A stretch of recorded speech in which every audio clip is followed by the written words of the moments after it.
ప్రపంచంలో అగ్రదేశాలు చిన్న దేశాలు మీద వారి ప్రస్తుత ప్రవర్తనాశైలి చూస్తుంటే నాకొక కథ గుర్తుకు వస్తోంది. పూర్వం అడవిలో నివసించే జంతువుల మధ్య ఒక ఒప్పందం ఉండేది. అది ఏమిటంటే ఏ జంతువు కూడా కారణం లేకుండా మరో జంతువుపై దాడి చేసి తినకూడదని.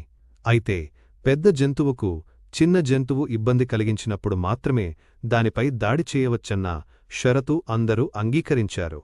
ఒక రోజున జింక నీరు త్రాగడానికి సెలయేరు దగ్గరకు వచ్చింది. అదే సమయంలో అక్కడే అదును చూసుకుంటున్న ఒక తోడేలు కూడా నీళ్లు త్రాగడానికి వచ్చింది. ప్రవాహంలో పైన నిలబడి నీళ్లు త్రాగుతున్న జింకను చూసి, నేను నువ్వు ఎంగిలి చేసిన నీళ్లు త్రాగాల్సి వస్తోంది.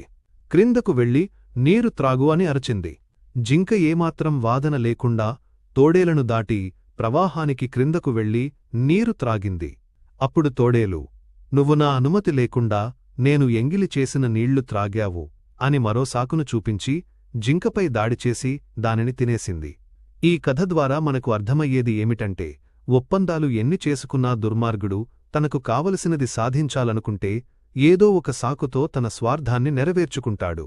మనకు క్లుప్తంగా అర్థమయ్యే విషయం ఏమిటంటే, నీతి ఉన్నచోట ఒప్పందం అవసరం లేదు, నీతి లేనిచోట ఒప్పందం పనిచేయదు.